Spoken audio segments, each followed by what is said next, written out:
one of the more remarkable feats that I can think of in sports, and certainly in my football background, something that I would never have thought that I would see. Indiana winning the national championship. We're going to react to it, tell you how it happened, and what does it mean for the future of college football. That is the topic today. We're free. Hit that subscribe button and share and like us. I sit here and I watched it all year long, and as I saw this Indiana team play during the course of the year, I saw this was a little bit different. In the beginning of the year, I thought, okay, it's going to be a rebuilding year. The quarterback from Cal's pretty good. Don't know, transition. Probably not going to make the playoffs this year. Yeah, but it'll be a good team. Nice bowl game. Francisco Mendoza was outstanding in the impact that he had with Indiana this year, obviously. But to go 16-0, and I don't want to hear about this and that and this conference. It could have done this, might have not done that, whatever. Unbelievable performance, remarkable story. But the short term, I saw it and I realized it, and I thought in the playoffs going in, they looked like the best team, not the best collection of players, but the best team. They played the best together. They were the most mature. They were the most mistake-avoidant team. I thought they had a really good chance to win it. Still, I'm having a hard time wrapping this little silly brain of mine around the big picture of, did I just watch Indiana football, one of the most moribund programs around? And I got to tell you, I've spent, for those of you who are not familiar, again, my background in scouting, been all around the country. Just Indiana has never been anything resembling a program that would be considered, hey, they might be good in football one day. You can look at, let's just take the Big Ten. University of Minnesota. Back in the day, they were a power back under Bernie Bierman and Murray Warmoth. Pre-integration, we got to take college football in its stages and its times. And I think that is the topic that I want to get into today is, what does this mean going forward? I think I would be the umpteenth person to say, great job, Curt Cignetti. Great job. Unbelievable. But why did it happen? How did it happen? Well, let's take a look at what's going on now. Well, they don't pay players like they pay other places. And having financial resources is integral to building a big-time program. But it's how you use that money. And what Curt Cignetti did, and this is not just what anybody can do this. Yeah, anybody in theory can do it. Go find you Curt Cignetti, and you could probably do this just about anywhere. Curt's phenomenal. Look, I knew Curt. We're the same age, and I knew his dad.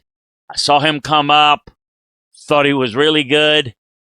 Didn't see him being like one of the greats. I thought he would be really good at IUP where his dad coached and maybe go a different level. And then if you wanted to get a bigger time job, you probably could do a good job at a Big Ten job, and could have stayed at Indiana winning 8 games a year and just probably could have had a statue built of him doing that. Now I don't know what they're going to do. They may rename the school after him before it's all said and done.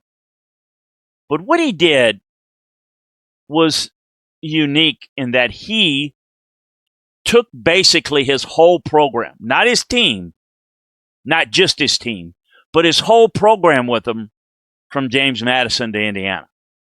So the culture, how they do things, how they practice, how they meet, the scheme that they run, the coaches. Yeah, there's some changes, but it's all the same, and it all emanates from him.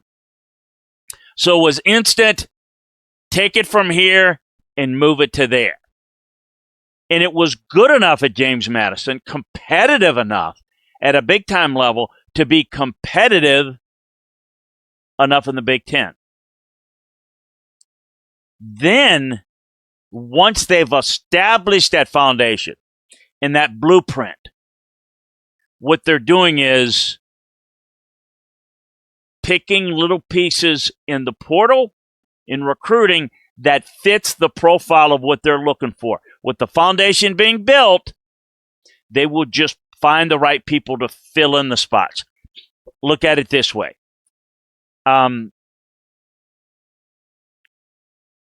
We talk about like houses from a foundation, and he's set the foundation in place. All he's doing now is just kind of redecorating, repainting, reflooring. It's basically fitting it in. Yeah, there's a rebuild every year to some degree.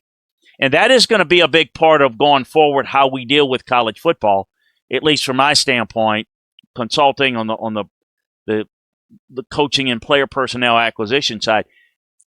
Portal is going to be a big part of your life, even if you want to build your program through recruiting. And the reason is players are going to always leave. So even if you want to build through recruiting, some of those players are not going to get as much playing time, or even if they do, will get more money to go somewhere else. Therefore, the better you are at recruiting and developing, the more likely you are to lose them to someone else that's willing to pay them because they're ready-made. They don't have to make the meal themselves. They can just take it and microwave it and then kind of fit it into their own little system there. Curt has figured out through his processes and development through people he's grown under football with to find a way to properly evaluate what he's looking for. And they've done it very, very well. Obviously, understatement of the year. It will be interesting to see. I don't see them changing their style, but I think they will constantly have to, with the expectations and the bar being raised, are going to have to continue to do that well. But here's the difference. I think you've learned by now, if you didn't know, Indiana's alumni base is humongous. And they've got some key boosters that, look, I talk about Mark Cuban a lot. But it's not like Mark Cuban's been pumping money into Indiana football for years now. He hasn't. But now he's opened the door with this success, as Curt Cignetti, with now where maybe some of these coffers are going to be opened up even more. People will write checks when their alma mater's winning. If they got a $50 check from every one of their alumni that's proud and happy, I mean, they've got a lot of money to begin building towards doing whatever they want to do, refurbishing the stadium, doing things that maybe bigger time programs will do. But again, it is amazing that they of all could do it. To this point, I would say Kansas State under Bill Snyder was, taking that program from as bad as it is, a program in the country, to competitive, to one game away from being in a BCS era championship game. That was phenomenal. For Curt to do it and to take it all the way in 2 years from the school that has lost more games in college football, the major college level, than anybody, to losing 2 games in 2 years and winning a national championship. Anybody that saw this coming is completely lying. I don't think Curt, in his wildest dreams, thought that this was going to happen this way. He believed. He said, why not Indiana? It can be done here. I believe that he believed it, but I don't believe that he thought it would happen this quickly. Imagine if I told you last year at this time, you look out, I think Indiana's going to make a run and you're going to win it all next year. I don't think anybody would have, I think you'd want to haul me away and put me away, rightly so. So what does this mean going forward for programs? Go out, spend money, make money. Yes. Have the financial resources to put the things in place that you need to. But like anything you've heard this saying, probably from your parents, grandparents, someone wise. It's not how much you make, it's how much you save. Well, the more you make and the more you're willing to save, the more money you have. Well, in this world, it's how much money can you make, you bring in, and how well can you utilize it.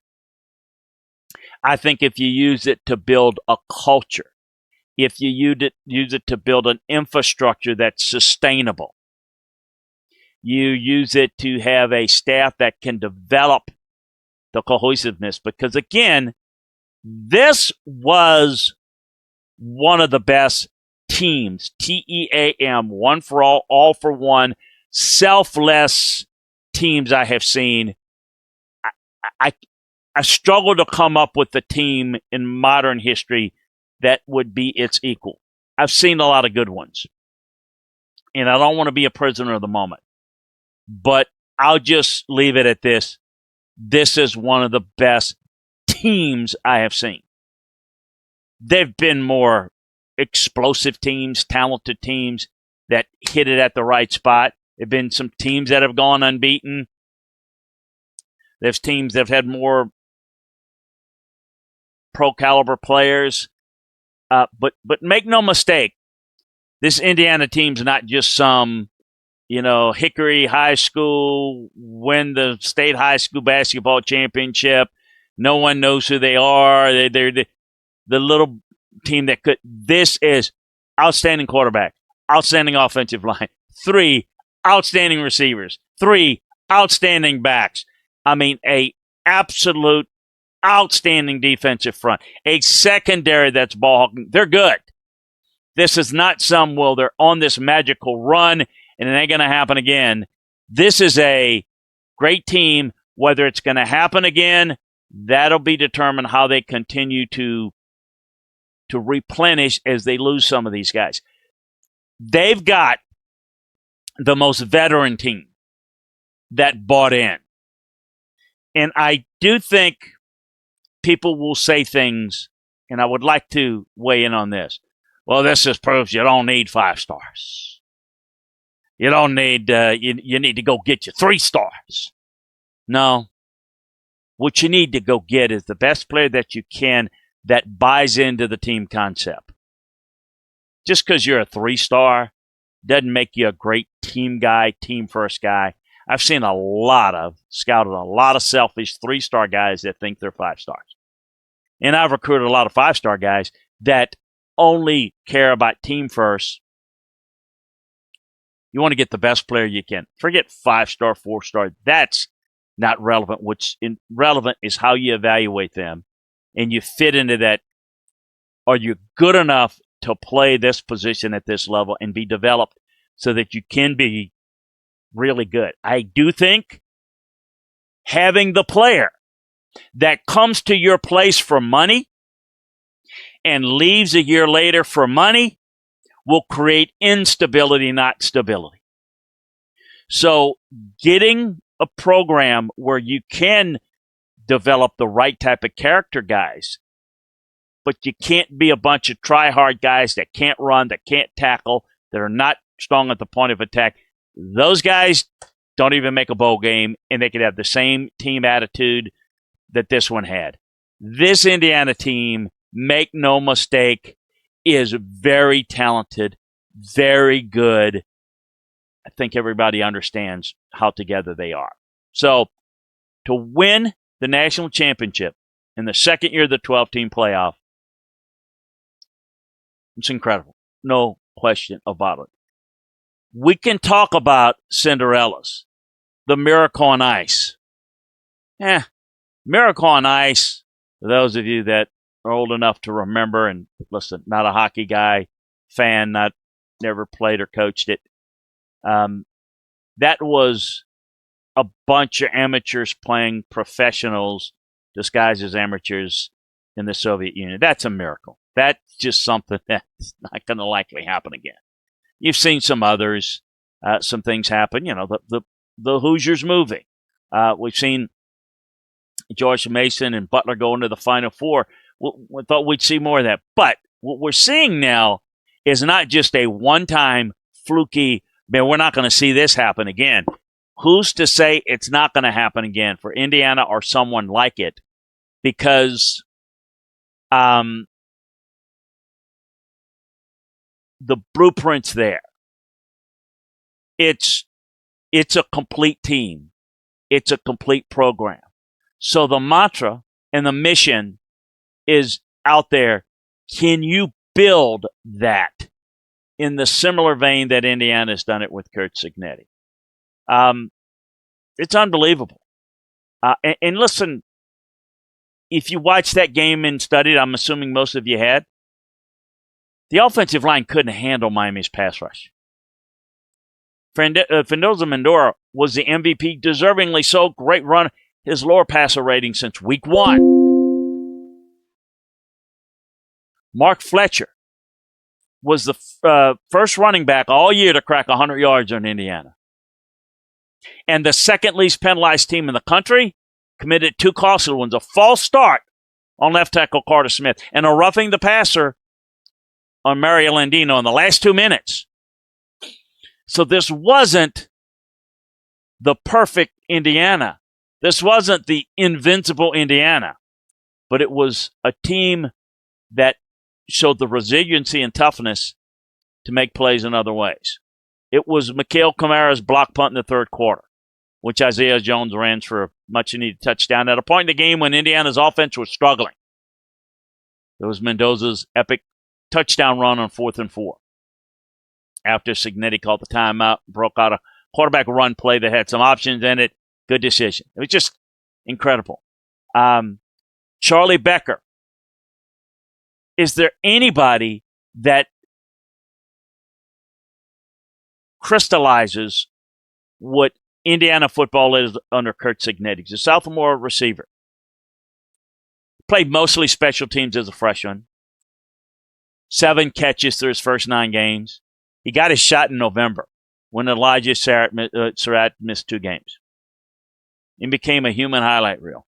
He's the star of the Big Ten championship game. Caught a touchdown pass against Alabama and Oregon in the 4th quarter on Monday as well. And he made 2 of his, back shoulder, not just routine, go and make contested catch, but what a great job of adjusting. It was at the time when he got there that he didn't know if he wanted to be there, he wasn't welcome there, and he was told to stay there and stick it out and work. And your time will come. And it did. It is a reminder, and I raise my hand and say this, for a sport that's been about a handful of teams can win a championship. That's pretty much it. I do think we've opened it up more to where more teams can do it. But because more teams can do it doesn't mean more teams, variety of teams will. Will they be able to do what Curt Cignetti has done? We don't give, I think he's gotten a lot of credit, but I think we think that everybody's going to be able to do this. Anybody, who's going to be Indiana next year? And it might very well be chalk again next year. But what it does do, it gives hope that if you've got a vision as a football community, as a football university, staff, alumni, you can do something that heretofore has not been done. It's been a fantastic college football season. Hope you've enjoyed it. And it's going to be a fun offseason. We'll keep you up to date on everything that's going on in the portal, as well as obviously bringing you home on the NFL season. A reminder again, hit that subscribe button, share, like, as well. Keep this podcast free and help spread the word on what we're doing right here. Appreciate you joining us. Talk to you again next time, everybody.